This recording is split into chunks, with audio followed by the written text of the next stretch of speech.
Welcome again on vision classes YouTube channel. दोस्तों, एक बार फिर से स्वागत है आपका विजन क्लासेस के यूट्यूब चैनल पर।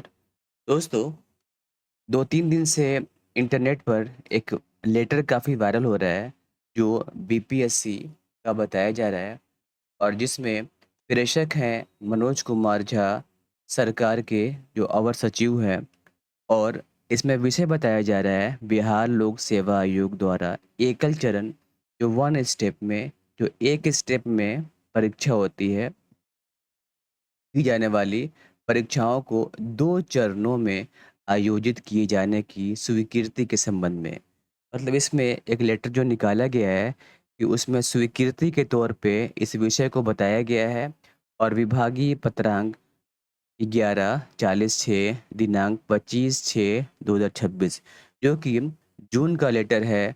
और इसमें एक विषय दिया गया है कि जो भी परीक्षाएं बीपीएससी के द्वारा ली जाती है एकल चरण में, उसको 2 चरणों के करने के संबंध में। इसमें अगर मेन जो इसका पॉइंट है, अगर उस पे आते हैं, तो आप लोग यहाँ देख सकते हैं।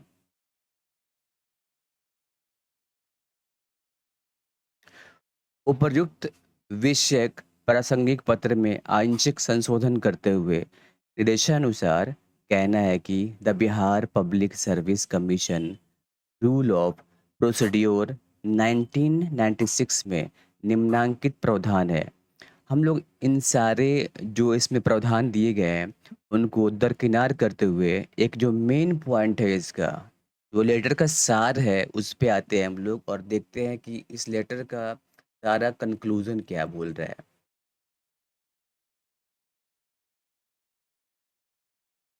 आप लोग यहाँ पर देख सकते हैं कि जो नियम 3 का 4 है, द कमीशन में decide to hold an objective type of preliminary test for shortlisting the candidates, the scripts of which shall be evaluated by OMR।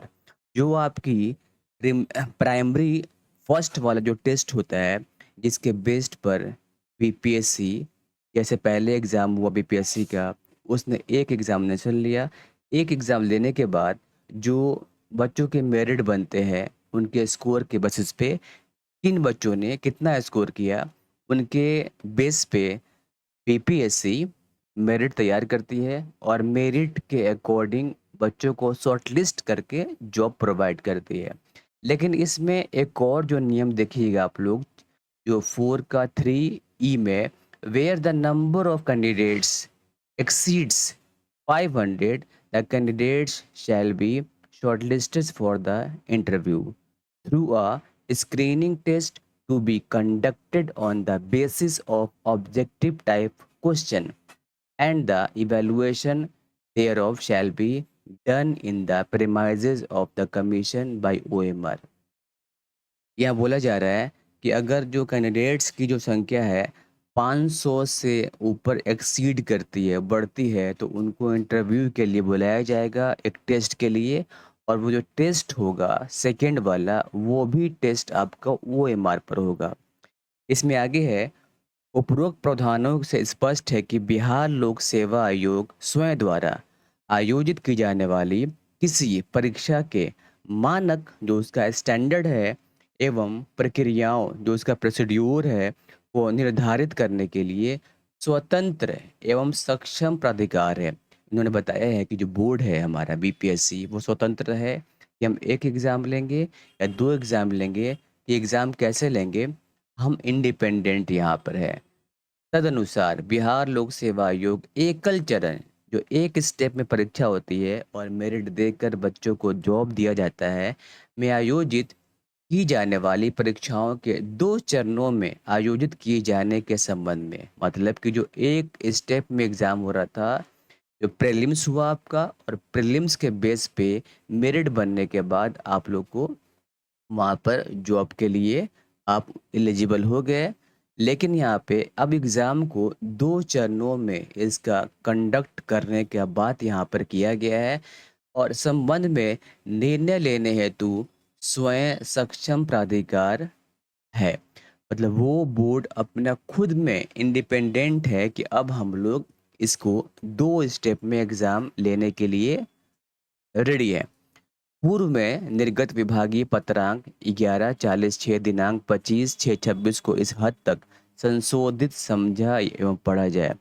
दोस्तों, आप लोगों के मन में होगा कि इस लेटर में कहीं मोहर वगैरह नहीं है, लेकिन आप एक बात जान लें कि जिन लेटर्स के अंदर पत्रांक दिया रहता है, जो पत्रांक आपका यहाँ पर दिया हुआ है, ठीक है, और जिन लेटर्स के अंदर दिनांक दिया रह गया, मतलब जिन लेटर्स में पत्रांक और दिनांक दोनों दिया रहता है, उसमें मोहर की ज़रूरत नहीं होती है।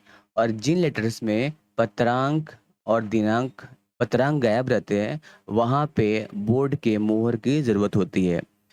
तो ये लेटर जो वायरल हो रहा है, इसमें कितनी सत्यता है, ये बात आपको जुलाई के लास्ट तक या अगस्त के फर्स्ट वीक तक बोर्ड के द्वारा इसे, या जो शिक्षा विभाग है उसके द्वारा इसको क्लियर कर दिया जाएगा। लेकिन आप लोग जो हैं वो ये मान के चलिए कि जो शिक्षा विभाग है वो जो एग्ज़ाम ले रहा है बीपीएससी, तो आप लोग ये मान के चलिएगा कि आपका 2 एग्ज़ाम होने वाले हैं। पहला आपका प्रीलिम्स और सेकंड आपका मेंस होने वाला है। प्रीलिम्स तो ओके है, सब लोग को पता है कि प्रीलिम्स आपका होता है ओएमआर पे, ओएमआर बेस्ड का होता है। मेंस में क्या करेंगे ये लोग?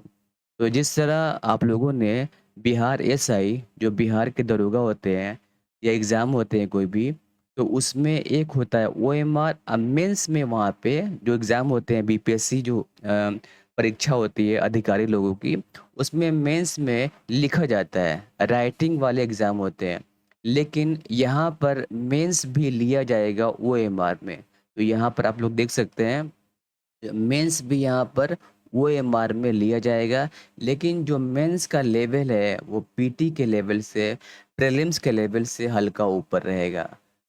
तो इस लेटर का जो कंक्लूज़न है वो ये मान के चलिए कि आप लोग अपने साइड से यहाँ पे रेडी रहिएगा कि हमको प्रीलिम्स भी देना है और हमको मेंस भी देना है। क्योंकि जो सरकार है वो अपने फुल फ्लेज में है। एक होता है ना कि त्रिशंकु सरकार है या दो शंकु सरकार है, उस पे कोई प्रेशर है, सरकार अपने फुल फ्लेज में है। और जब सरकार मेजोरिटी में होती है तो अपने कथन पर वो धीरे-धीरे आगे बढ़ती है, वो बैक स्टेप नहीं करती है। अगर स्टूडेंट्स बहुत ज़्यादा प्रोटेस्ट करते हैं, बहुत ज़्यादा बवाल करते हैं, तब सरकार को थोड़ा सोचने पर मजबूर होना पड़ता है। लेकिन सरकार यहाँ पे काफ़ी मेजॉरिटी में है और फुल फ्लेज में है, तो आप लोग अपने प्रीलिम्स और अपने मेंस के लिए तैयारी करते रहिए। ये बात मत सोचिएगा कि हमको पीटी देकर जिस तरह एक बाढ़ आया था, टीआरई 1, टीआरई 2 और टीआरई 3 का जो लोग निकल गए, तो वो थोड़ा-सा अपने दिमाग से निकाल दीजिए और आप लोग अच्छे से स्टडी करते रहिए, अपने पीटी के लिए भी और अपने मेंस के लिए भी। अच्छे से पढ़ाई कीजिए पीटी के लिए, ऑटोमेटिक आपका मेंस के लिए भी वहाँ पे जो प्रिपरेशन है होता रहेगा। ये अपने माइंड में एक डिफाइन कर लीजिए कि हमको पीटी और मेंस दोनों देकर इस बार टीआरई 4 में बहाल होना है। भले सरकार बाद में बदल जाए, कुछ वहाँ पे अपना जो मंतव्य है, जो उसका फैसला है उसको उससे एक स्टेप बैक कर ले, लेकिन आप एक बात को लेकर चलिएगा कि हमको पीटी भी देना है और मेंस भी देना है। इस वीडियो में इतना ही। नेक्स्ट कोई खबर आती है तो उसमें आपको नए वीडियो के साथ मिलते हैं। ओके।